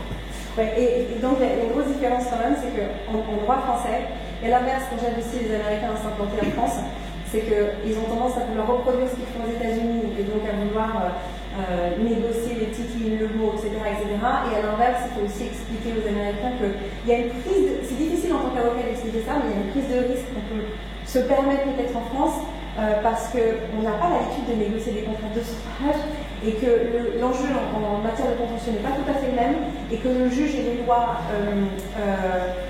posent beaucoup plus de bases qu'aux États-Unis et donc pallie un peu à ce qu'un contrat ne dit pas. Je schématise de façon assez grossière, mais une vraie différence quand même entre les deux, c'est ça. Si ce n'est qu'on a une énorme, on ne va pas rentrer là-dedans, on a une énorme réforme du droit des contrats en France qui est en train de se passer, dont on maîtrise aujourd'hui très mal les conséquences, et qui, à mon sens, va nous rapprocher de plus en plus du droit américain. Je pense, en faire une négociation. Ouais. Donc moi, je voulais parler justement, qu'est-ce qui se passe quand ça se passe pas bien. Et là, tu as bien un mot très intéressant, c'est arbitrage versus médiation. Très populaire en ce moment. La médiation, si vous pouvez éviter l'arbitration, c'est vrai. C'est un calvaire. Je sais, je l'ai vécu. La médiation, c'est fantastique. Il y a un médiateur qui est payé pour trouver une solution avant qu'on passe devant le juge, et il y a une grande chance qu'on arrive à une résolution. L'arbitration coûte une fortune, mais une fortune, parce que non seulement vous payez votre avocat, mais en plus vous payez l'arbitre. Ou 3 arbitres. Ou plusieurs. Et ils ne sont pas là pour trouver une résolution. Donc ça peut durer longtemps. L'arbitration dit techniquement qu'en moyenne, un cas est traité entre 6 et 9 mois. Par expérience, c'est pas le cas. Et donc du coup, il vaut mieux aller voir carrément un juge, mettre ça dans les mains de l'avocat. Donc contractuellement, la plupart du temps, on dit qu'il y a une clause d'arbitration. Et ensuite, si besoin, on peut aller en fédéral ou autre. Mais c'est vrai que c'est plus populaire maintenant dans les clauses de changer les clauses de juridiction et d'inclure une médiation obligatoire avant de passer soit au tribunal, soit à l'arbitrage. Et la proportion de succès, c'est très juste, en termes de médiation est très élevée statistiquement. C'est en train de devenir une vraie porte de sortie aujourd'hui. Et d'ailleurs, maintenant, quand on passe devant un juge en France, de plus en plus, ils proposent la médiation. Voilà. C'est très intéressant. Et ça coûte effectivement beaucoup moins cher et c'est beaucoup plus rapide. Ouais. Donc, juridiction, pas trop le choix. Médiation, faire descendre. Plutôt que l'arbitration. On a un pitch, on a le marché, on a un pitch, on a une stratégie de vente directe ou indirecte, on sait avec qui on veut travailler, un agent ou un distributeur. Et parfois, on a besoin de lever aussi des sous sur le territoire américain. Et là, la question, c'est comment on trouve un bon investisseur? C'est un mariage. Le contrat, c'était le divorce, et puis maintenant, l'investisseur, c'est le mariage. Ça, c'est la carte de tous les VC qu'on trouve aux États-Unis. Il y a peut-être. C'est juste hallucinant le nombre de fonds d'investissement aux États-Unis. Vous voulez de l'argent? Il y en a. Le problème, c'est que la plupart du temps, ça coûte très cher. La plupart des investisseurs américains, la plupart des VC, je ne parle pas des business angels, viennent de la finance. Ce ne sont pas forcément des gens qui viennent du terrain. Ce ne sont pas forcément des entrepreneurs. Ce ne sont pas forcément des gens qui gèrent les gens. Ce sont des personnes qui, du fait d'être dans la finance, ont eu accès à des private equity, à des fonds, des family office, et donc du coup ont eu la possibilité de créer leurs fonds en se focalisant sur un secteur, un type d'entreprise, une région, une catégorie de levée de fonds. Et donc, ils se retrouvent avec 60, 80, 100 millions et plus. Comment ils vivent? Très très important de comprendre comment le fonds fonctionne pour comprendre comment il va investir dans leur structure. Un fonds gagne sur deux parties. Un, le management fee, c'est-à-dire un pourcentage du fonds. En général, c'est 2%. Entre 2 et 3, à l'époque on était à 3, maintenant on est plus proche de 2, voire moins. 2% de la taille du fonds. Donc si vous avez un fonds de 100 millions, vous avez 2% pour faire vivre le fonds, pour payer les salaires, pour payer toutes les personnes qui vont travailler dans le fonds. Et là où il y a un intérêt, c'est ce qu'on appelle le carve-out, c'est-à-dire le delta qu'il va y avoir entre la valeur du fonds quand je le crée et quand je vais le sortir. Un fonds a toujours une durée de vie limitée, entre 5 et 10 ans. Et donc au bout de 10 ans, on doit aller voir ceux à qui on a levé les fonds, private equity, family office, en disant voilà, vous avez investi 100 millions. Avec ces 100 millions, on a investi dans tant de sociétés, on a fait tant de sorties, on a planté, on a fait des introductions en bourse, on a donc vendu. La valeur du fonds, c'est 200, 400, 500, 1 milliard et autres. Et donc nous, gérants du fonds, on va prendre 20% du delta. La différence entre le après et le avant. Voilà comment ils se payent. Ce qui veut dire qu'ils ont une durée de vie, ils font des rapports à leurs investisseurs, comme vous allez faire des rapports à votre investisseur, et ils doivent chercher donc justement ces pépites qui vont leur permettre d'augmenter la valeur du fonds. Et donc par expérience, ce que j'ai vécu, c'est qu'on a en face de nous des gens qui n'ont jamais fait de terrain, qui regardent systématiquement une feuille Excel pendant les boards, donc qui vont très très rapidement vous donner une term sheet extraordinaire, fantastique. Mais ensuite, quand on a fait un premier round, la plupart du temps, ça se passe très bien. Parce que le premier round, on vend du potentiel, on vend du rêve. Là où ça se passe assez mal fréquemment, c'est le deuxième round. Parce que le deuxième round, on rentre dans la réalité, on rentre dans les KPI, on rentre dans, on avait prévu de faire tant de chiffre d'affaires, qu'est-ce qui s'est passé? Et comme on a besoin de plus d'argent pour continuer parce que c'était prévu, mais qu'on a une bonne rate, c'est-à-dire on a des employés, on a des super contrats qui sont en train de donner quelque chose mais pas encore, et qu'on a besoin de cash pour pouvoir continuer à avancer, c'est là où la situation commence à devenir périlleuse par rapport à la valorisation.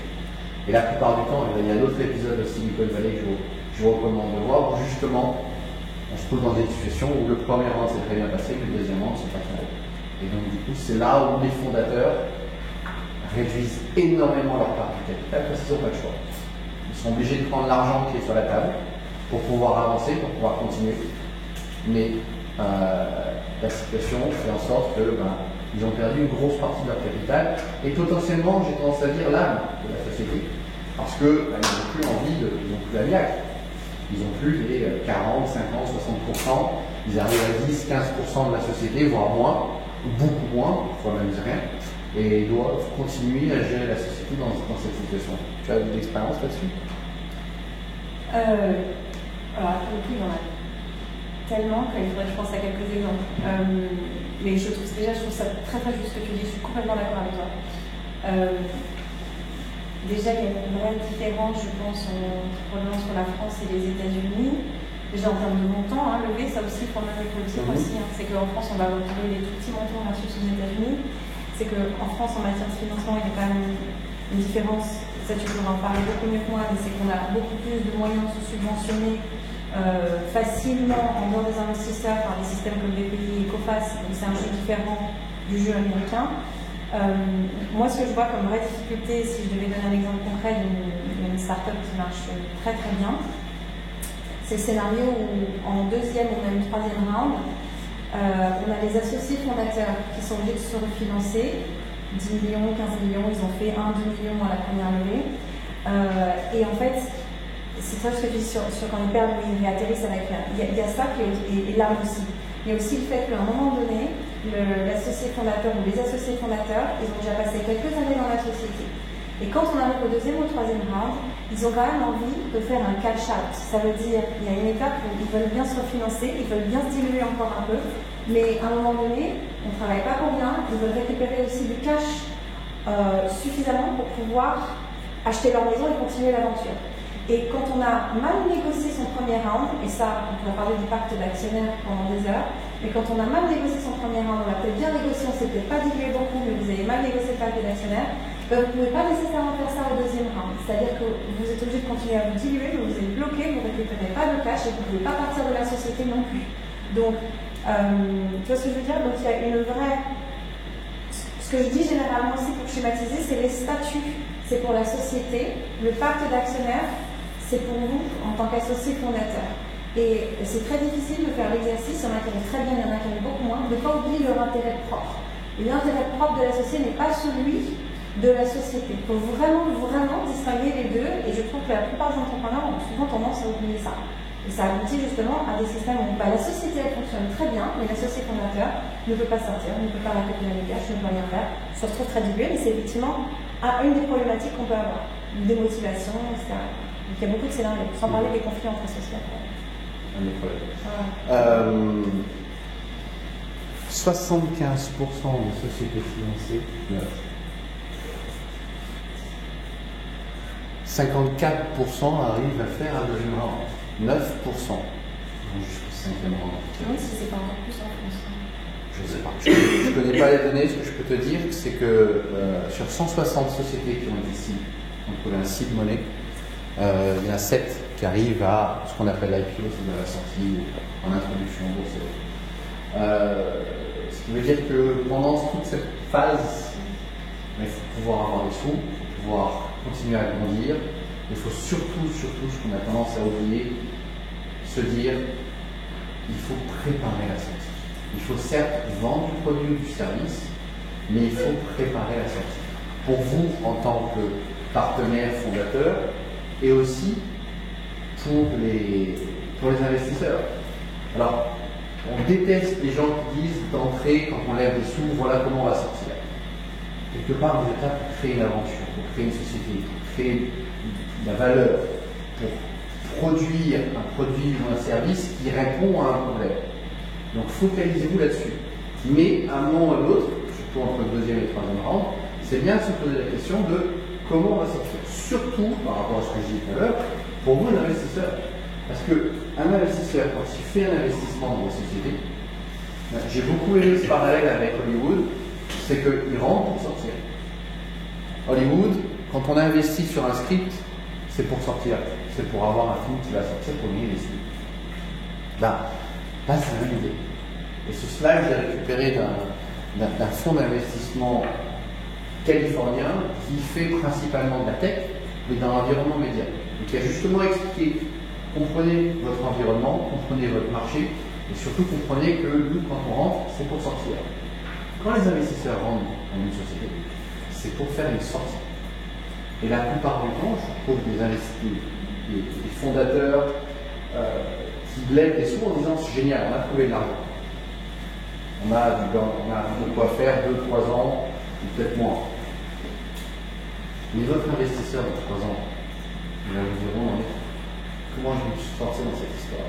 Est-ce que ça va être du 2x, 3x, 5x, 10x, 100x? Donc il faut se mettre à la place de l'investisseur en disant qu'est-ce qu'il veut entendre et qu'est-ce que je vais pouvoir lui dire au moment où je serai prêt à pouvoir sortir. Il y a 2 livres très intéressants sur ce sujet que je recommande. Donc j'ai tout à l'heure donné le pitch de Brian Cohen, qui explique ce que tous les angel investors veulent savoir. Et il y a évidemment le livre incontournable de Lee Kawasaki, The Art of Start, qui explique chaque étape d'une société de type start-up technologique, de la kitchen table ID jusqu'à l'introduction en bourse ou la sortie. Et il fait énormément de présentations et de conférences en ligne. Vous pouvez trouver ses conférences expliquant justement ce qu'il attend lui en tant qu'investisseur, puisque c'est un business model aussi. Smart money ou dumb money? Voilà la question qu'on se pose. La plupart du temps, honnêtement, malheureusement, avec les différentes caméras, dumb money, la plupart du temps. C'est une grosse partie de l'argent qu'on peut aujourd'hui. De temps en temps, on tombe sur du smart money. J'ai eu des investisseurs en face de moi qui étaient juste extraordinaires. Des gens qui sont, quand on regarde en fait la map, c'est là, c'est les tops. C'est pas par hasard. Un Axel, un Redpoint, un Battery Venture, Union Square, un Greylock Partners, un Climber Perkins, c'est les tueurs, c'est des monstres, ce sont des anciens entrepreneurs. Ils ont monté plusieurs sociétés, ils sont allés, la plupart du temps, passer par des faillites, passer par des failures, passer par des phases difficiles et donc comprennent les entrepreneurs. Tout le reste là, c'est principalement de la finance. C'est principalement des gens qui ont de la finance, qui n'ont pas forcément une expérience terrain. Alors, je généralise, il y en a des bons. Mais j'ai été impressionné quand j'ai pitché les gros par leur connaissance de mon marché, par leur capacité à poser les bonnes questions. C'est pas les Google peut faire. Non.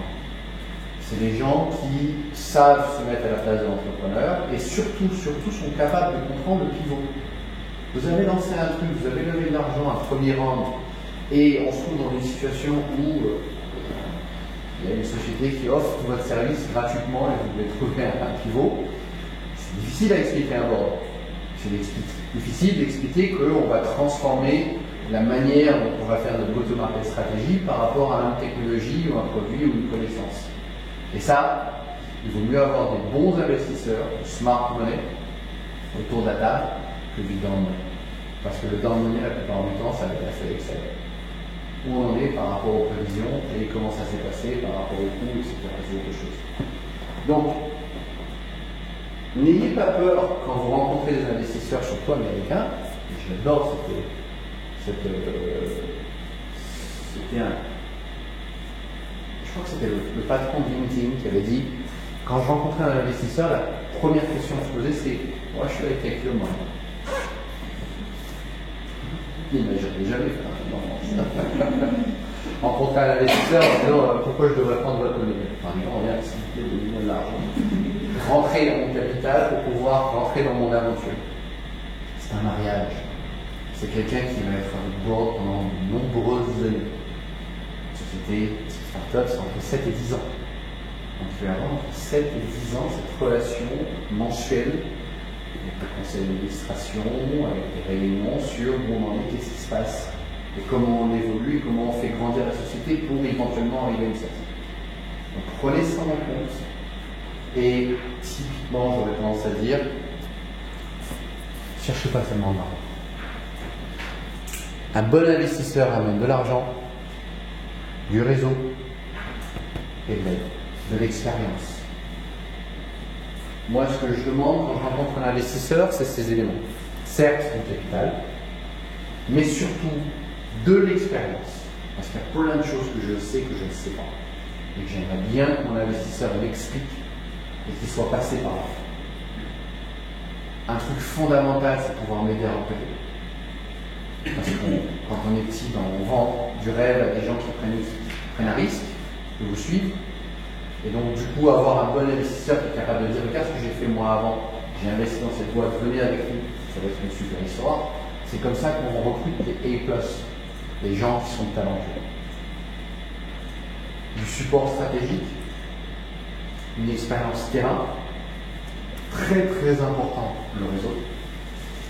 Et un truc qu'on ne pense pas en France, mais qui est typique et surtout Silicon Valley plutôt que East Coast, c'est que la plupart des transactions de sortie ne sont pas gérées et la négociation ne se fait pas par le CEO ou par les fondateurs. Ce sont les investisseurs qui le font. Ce sont les fonds d'investissement qui sont là pour dire j'ai investi dans cette boîte, tu as investi dans cette boîte, peut-être qu'on devrait faire quelque chose ensemble. Et tu devrais peut-être me racheter cette boîte. Et là, les meilleures négociations ne sont pas faites par les CEO, elles sont faites par les investisseurs. La plupart des super sorties sont faites par les investisseurs parce qu'ils ont l'expérience, ils ont le réseau, et surtout ils ont l'intérêt. Et donc, du coup, avoir un bon négociateur, investisseur qui rentre à votre capital pour pouvoir gérer la sortie, c'est fondamental.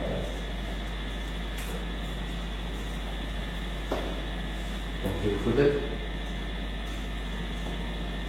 C'est là où je suis un peu plus. Donc, qu'est-ce qu'on fait, nous, dans cette histoire Gation Consulting a été créé justement il y a 3 ans pour aider les sociétés françaises à se développer sur le marché américain.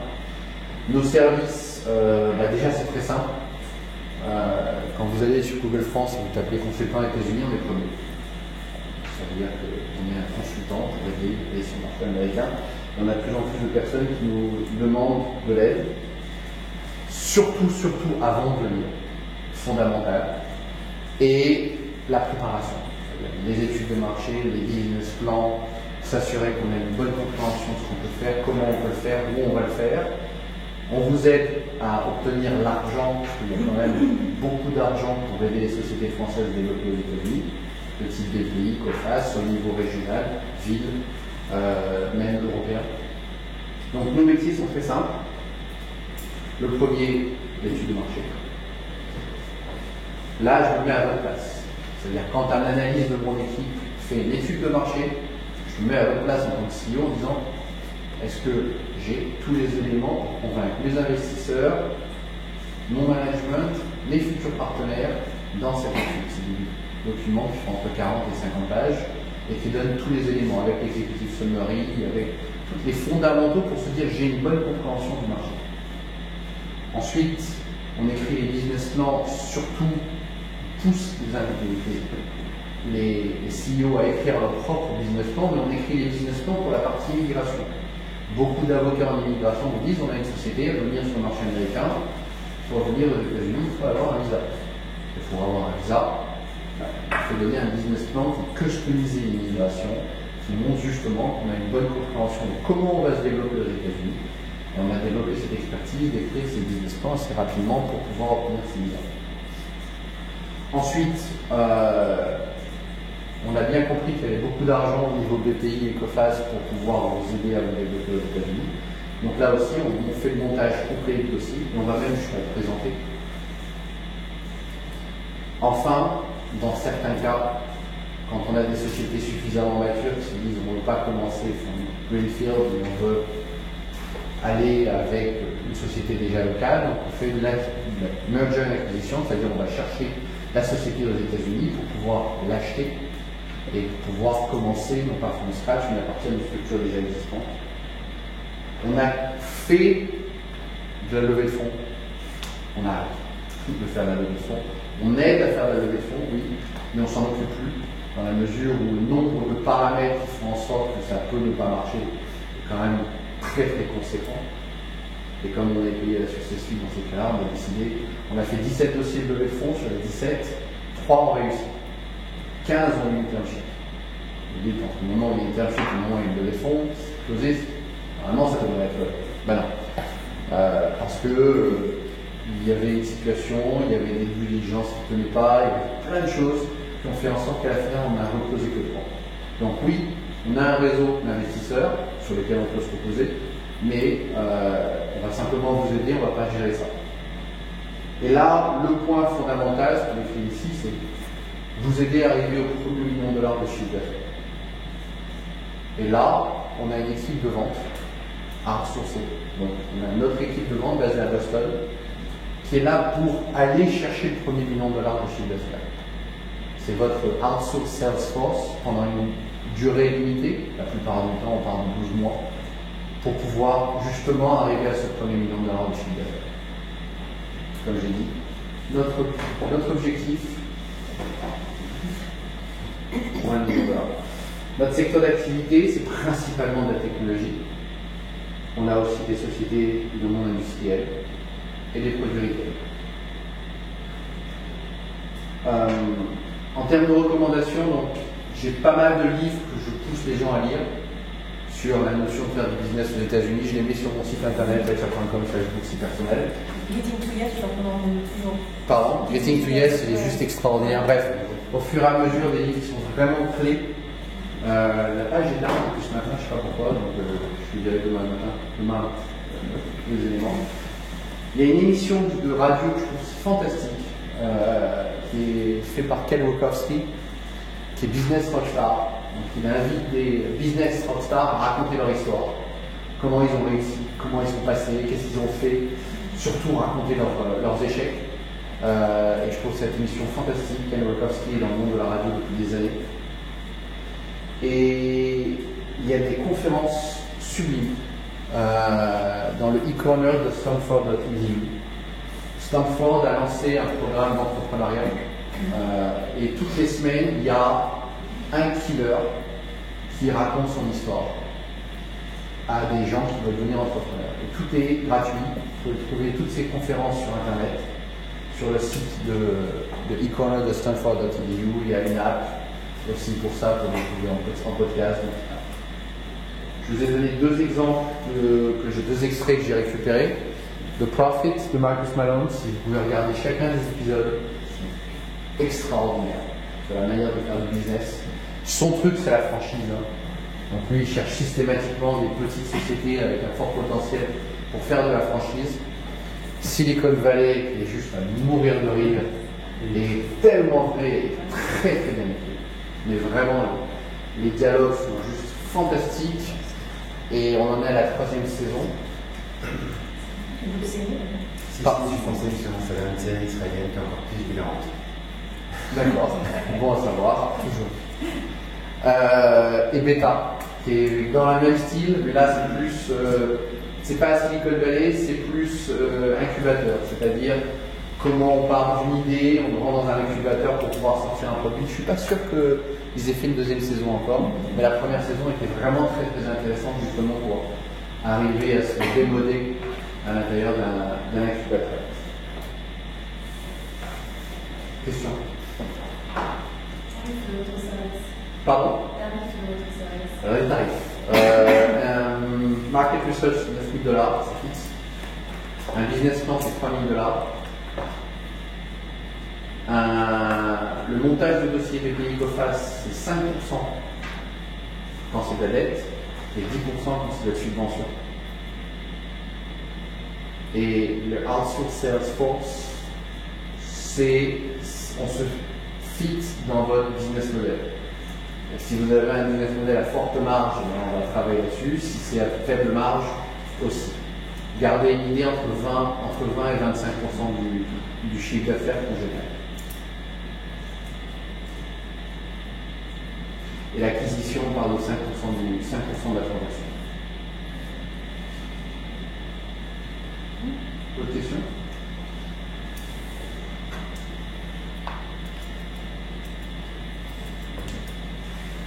Ça vous apparaît clair alors? Ouais, bien. Ça vous donne envie de vous lancer aux États-Unis? Ouais. Le marché américain est fantastique. Il est long, il est cher. Mais quand on passe, c'est juste extraordinaire. Ça va à une vitesse, et c'est deux problèmes. Hein. La plupart du temps, je vois des boîtes qui viennent, n'ont pas suffisamment de capitaux pour pouvoir tenir. Parce qu'elles arrivent, elles commencent à rencontrer les premiers clients, les premiers distributeurs, ça se passe bien, les choses se lancent. Et là, on a rapidement les coups. Il se passe un truc. On commence à vendre. Et boum, il y a une traversée du désert. Qui parfois dure 3 mois, 6 mois, 9 mois. Et qui est juste insupportable. Alors qu'on ne comprend pas, parce qu'on a eu les quick-wins au démarrage. Ça s'est bien passé. Est-ce qu'on a les capitaux pour pouvoir tenir? On commence à faire des super meetings avec les bonnes personnes, on fait des voyages, mais on n'y arrive pas, ça ne close pas encore, il y a le burn-rate qui passe. Donc moi je dis quand vous venez, 18, 24 mois de tâche. Gardez en tête 18, 24 mois de tâche pour pouvoir se lancer sur le marché américain.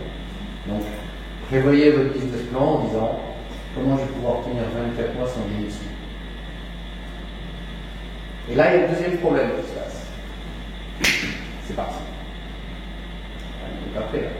Quand vous avez un CVS ou quand vous avez un Walgreens ou un gros retailer qui vous dit ok, allez, on y va. On a 7500 magasins, on va commencer par 3000, on a 40 warehouses, on vous prend 100 000 unités.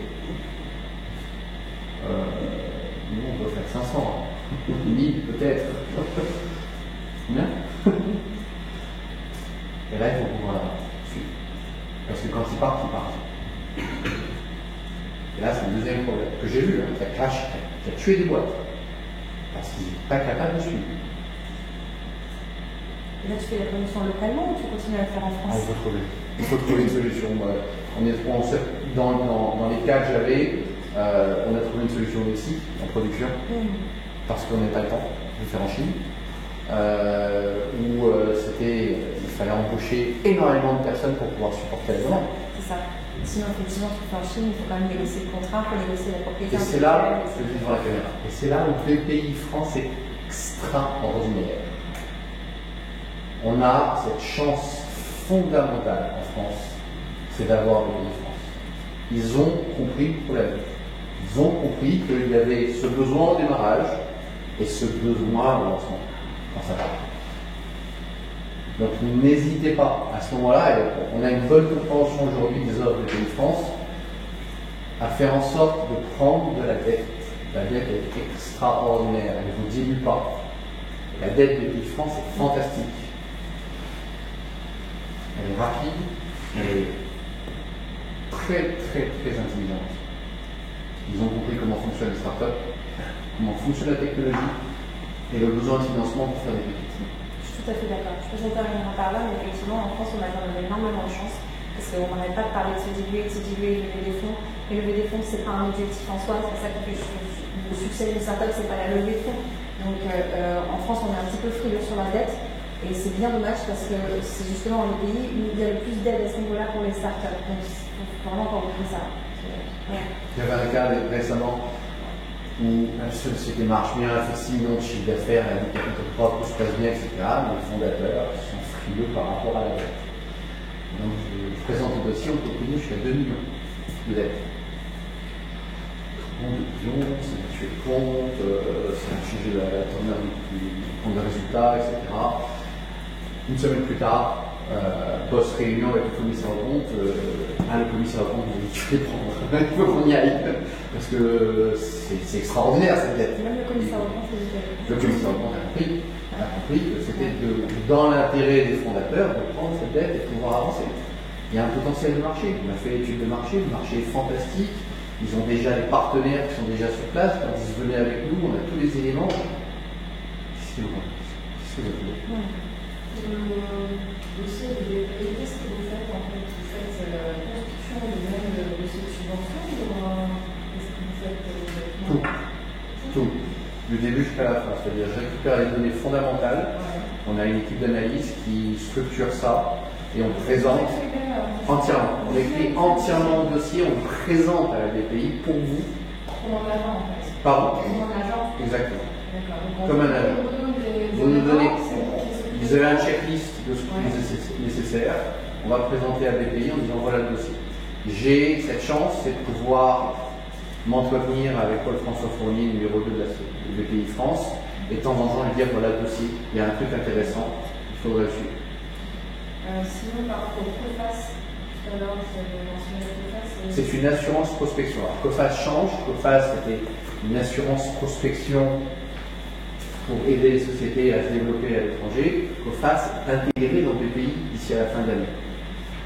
Maintenant, c'est une assurance qui marche aussi très très bien, qui a permis à différentes startups de se lancer dans des pays à l'étranger. Donc c'est l'argent, j'ai besoin de temps. Vous dépensez cet argent, COFAS vous rend, que vous le donne, et vous avez entre 2, 4, 7 ans pour rembourser cet argent en cas de succès commercial. C'est un pourcentage du chiffre d'affaires que vous faites localement que vous remboursez à COFAS. C'est une assurance prospection. Vous avez 5% de subventions, 5% de prêts et 10% de subventions en cas si ça ne marche pas, donc ça sera successif. L'épouvantail un peu là, pour les investisseurs européens qui veulent aller aux États-Unis, c'est la responsabilité produit. Alors peut-être vous, avec les produits technologiques, vous êtes peut-être moins affecté par ça, mais de se dire effectivement le marché est très attrayant, etc. On peut trouver des faux, on peut trouver un débouché, mais il suffit qu'un jour quelque chose se passe mal pour que je sois complètement révélé, tandis qu'en France ça se passait pas, parce que là en France c'est une gamme de nombres là-bas. C'est la plupart du temps on arrive à le passer, on a un premier produit, un premier client, ça se passe bien, etc. Là j'ai touché un peu la partie propriété intellectuelle, parce que c'est là où ils sont assez fréquemment. Jusqu'au moment où vous avez cette fameuse lettre d'avocat, 6 and 6, c'est notre propriété intellectuelle, c'est notre nom, c'est notre domaine, arrêtez tout de suite. Et non seulement vous récupérez cette lettre, mais vos prospects vont aussi. Et là, ça se passait très très bien. Super relation, j'ai eu. On parle avec un opérateur téléphonique, on est sur le point de closer notre deal, et on a cette lettre de 6 et 6. C'est là où vous avez un avocat en propriété intellectuelle qui vient vous voir en disant super.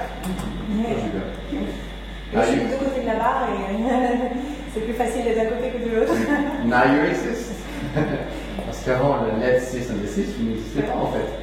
Justement, je vous ai parlé, je vous ai dit un truc, c'est que même quand vous êtes encore sur le marché français et avant d'aller sur le marché américain, et si vous savez que vous allez aller à l'international, pensez-y tout de suite parce que ça rentre dans la stratégie de propriété intellectuelle immédiatement, si vous voulez. Vous ne pouvez pas séparer les choses en disant on va d'abord s'occuper de la propriété intellectuelle en France et ensuite on va s'occuper de la propriété intellectuelle aux États-Unis. En pratique, ça ne marche pas comme ça.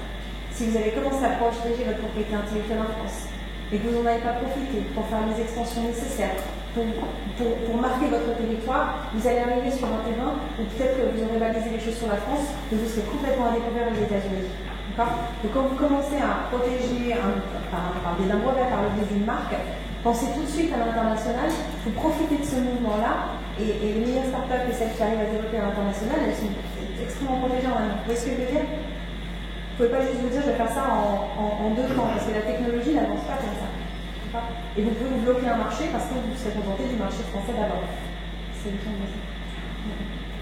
Deux questions. Pour la partie produit physique, je comprends, pour la partie logicielle, est-ce qu'il faut forcément une représentation là-bas? On est obligé d'y aller physiquement, de vivre là-bas, d'avoir une antenne physique là-bas pour gérer les choses?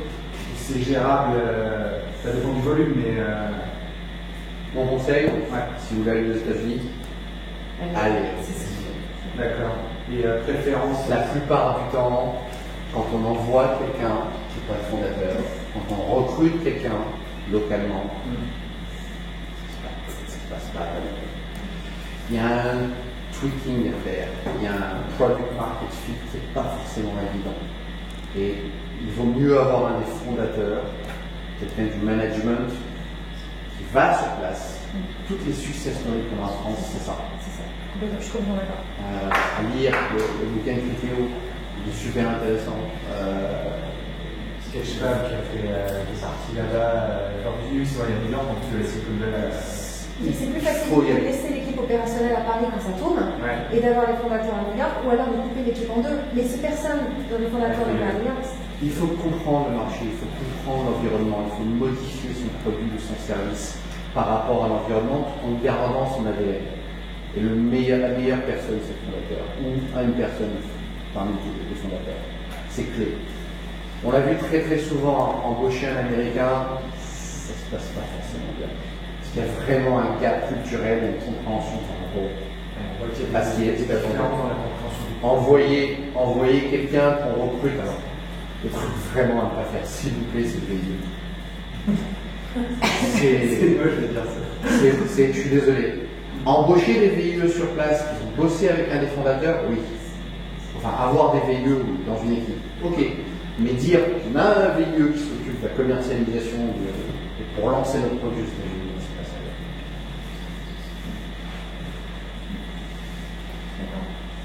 ça. Sinon, de toute façon, pour continuer après, merci à tous. On va peut-être juste arrêter le live déjà. Merci à tous d'être venus.